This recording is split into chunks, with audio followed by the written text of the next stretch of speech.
I just wanted to point out that you're a normal sized human being and I'm a temporary citizen sized being.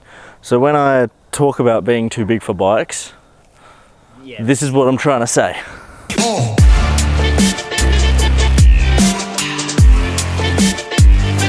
G'day boys and girls, it's your friendly neighbourhood temporary citizen here.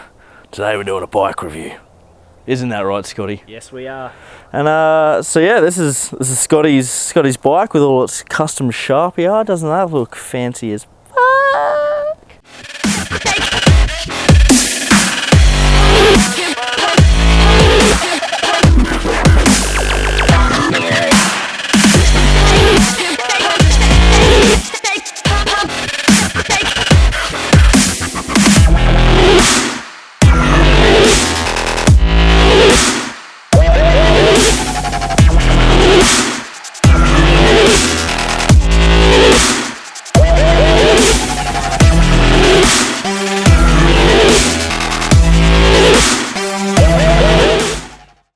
And so what sort of bike is this, Scott? It is a Suzuki Gixxer 650R. Yeah? No, it's not. It's actually a Yamaha Mt07, as you could probably tell from the title, but Scott doesn't have the ability for that.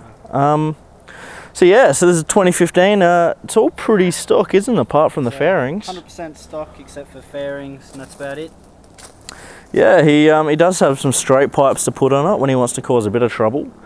But other than that, it's a pretty mad learner bike, isn't it? That it is. So you ride this around all the time? 100%. How many Ks have you done on it? I have done 17,000 Ks. So you've done a fair few? I have done a fair few. And how much did this bike cost you? Technically $4,000. Yeah, and how many Ks had it done when you got that? 1,000. And how did you score that? I swapped it for a 2010 Hyosung 650. That's pretty fucking, I'm still mad about that because it was my old Hyosung and you got this for it. That's nuts. Bargain of the century. Yeah, it's up there, so you ride this on the day-to-day? You give it a good, Hills, you name it, I do it. I think the question most people have is, how does it go? You know, the one thing people want to know is, as a learner bike, does it have enough power to get through traffic safely? That it most certainly does. It can absolutely get through traffic very safely. You can do it in first gear, second gear. Get through traffic? Yeah. They say in third gear as well. And you're quite good at, like, you're getting pretty good at getting through traffic. Yeah. I'd say so. So it's a good bike to practice that on if you like getting through traffic yourself.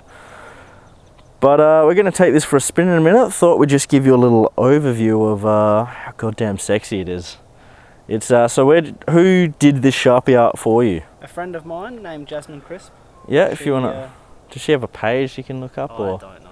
Well, if she has a page, we'll put it in the description. If she doesn't, then you saw nothing. Yeah. Yeah, we're going to take it for a spin. I mean, he's been in a couple of my videos now riding it. You can almost see the stages of the Sharpie as it was being done, because originally it was just the front two fenders, are they fenders? I don't know. Wheel cowling, and now it's the whole thing. It's on this side as well, but you're on that side, so you can't tell. So we take it for a spin. And what else are we planning on doing on it, Scott? Going through traffic. Well, other than going through traffic, we're looking at taking it for a little ride into Sydney. Into fucking inconsiderate car drivers. Bloody cages. No matter when you're trying to film a video, they'll drive up the street. Yeah, we're looking at taking it for a spin up the coast of Australia. Quite a bit of a trip, and see how it fares with no fairings. So that'll be good fun. That's something to look forward to in the future. But for now, settle in, grab some Mountain Dew and some Doritos, and get keen. Alrighty, so enough bullshitting around. It is time to take this bad boy for a spin. Just give you a last little look at the dirtiness that is this bike. But before you turn that on, let's have a little listen to how this bad boy sounds. So a little bit of a weird one. It doesn't have a switch like a regular one. You gotta pull it down, and then you can barely hear it when there's other bikes on.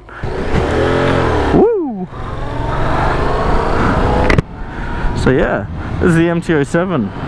I've actually ridden this bike quite a bit since Scott's had it, and I've gone to do videos on it a number of times, but you know, so they just didn't turn out well. I had too much fun to say anything useful.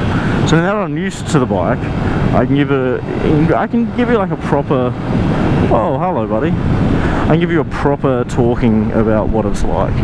So the first thing is, this bike is crazy light. It is just super duper like maneuverable, which is awesome. You know, there's nothing better than, like, especially like if you're small, it's great. But I'm a big dude, and this bike is not uncomfortable. It's not small. You know, it's a proper like big bike as far as lambs goes. The learner approved motorcycle scheme in Australia. So yeah, this is a properly fun bike.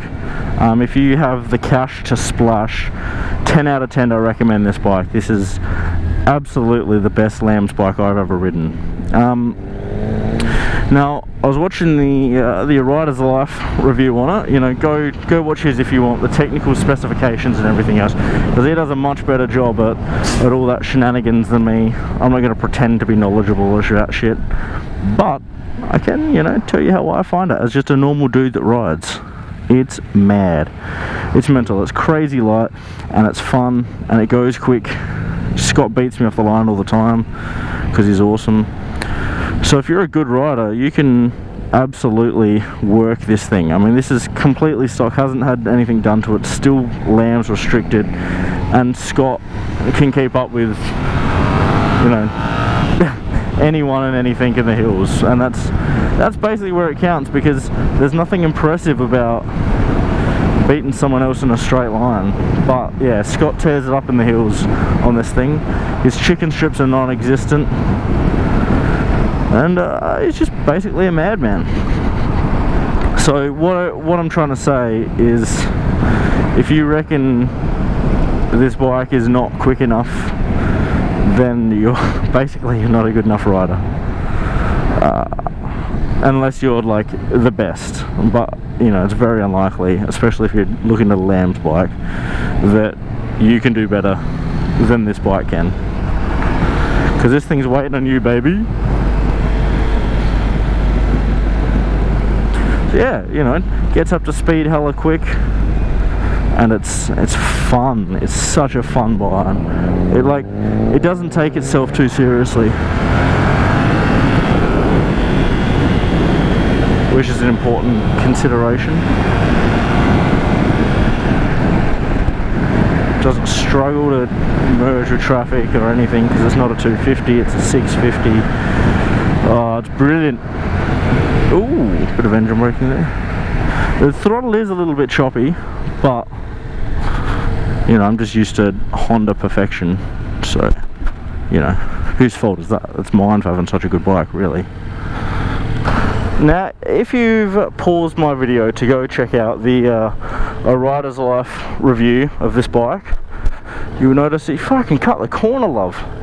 You'll notice he makes mention of the lack of ABS being a downside. Now this one that I'm riding does have abs, and woo! Front wheel. Almost got caught in a bit of traffic there, if you know what I'm saying. Yeah, if you watch a Rider's Life video, he complains about the lack of ABS, and this bike has it, but that upsets Scott a little bit, because ABS means no stoppies, and stoppies are life, especially when you can't wheelie like me. Although this bike makes that feel like it would definitely be an easy possibility in a very short space of time. My, what a lovely muscle bike you have there, Scott. What? What a lovely muscle bike you have. What a muscle.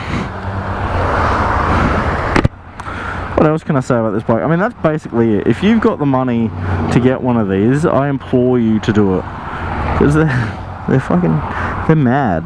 They're such a good learner bike. They could definitely use an aftermarket exhaust though. That's probably Scott's only complaint, and probably mine, is that you're just losing out on sound a bit. But you know, that happens. Like that's what you expect from stock exhausts. No one gets a stock exhaust and goes, "Oh, this is fucking mad. I love the stock exhaust," because they're trying to meet emissions laws and shit.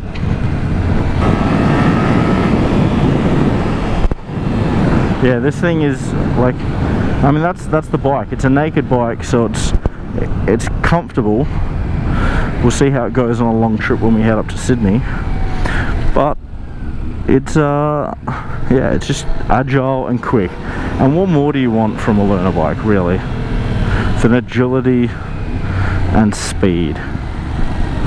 You know, if you can ride like something a little bit smaller than it, just to get used to riding, then that'd be handy. But you could pretty easily start on this bike and, you know, live with it, because that's the hardest part about Lamb's bikes, is like, and everyone's scared to go big because they read all the forums on the internet and then they buy a 150cc and hate life.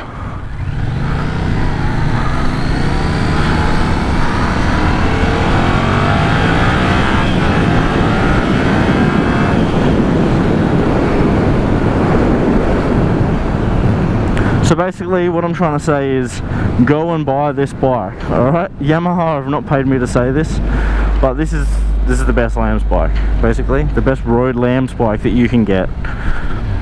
But you're paying a price for that, you know, you're paying new 10 grand or whatever it is, compared to, you know, a cheap bike.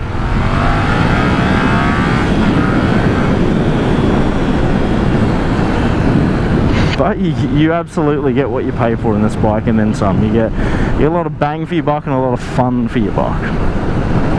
Like, even as a full licensed rider, like, this bike is a load of fun and is absolutely a livable bike to ride with.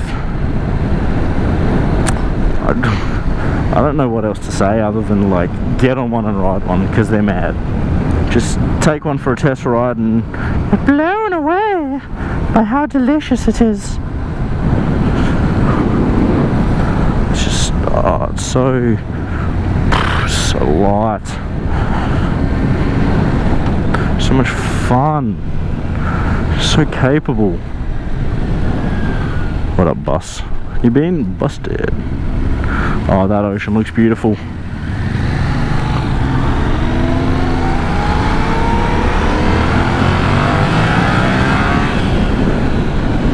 That's another thing. This bike has been known to beat Gixxers.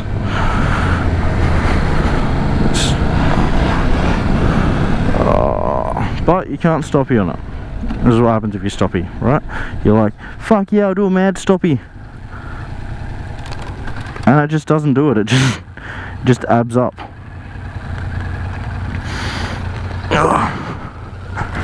Too bad it can't stoppie. So that's the only thing that's wrong with this bike.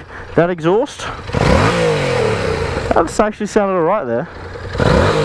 So the exhaust and the stoppie haters. But you know, if you're a new bike, you're a new rider, that's probably better that you're not trying to do mad stoppies all day every day. So yeah, I've been Temporary Citizen. You've been lovely. This bike has been lovely. But it's time to get on my big boy and call it a day. Any last words you want to say, Scott? If you're looking for a learner bike, get an Mt07. They are fucking mint.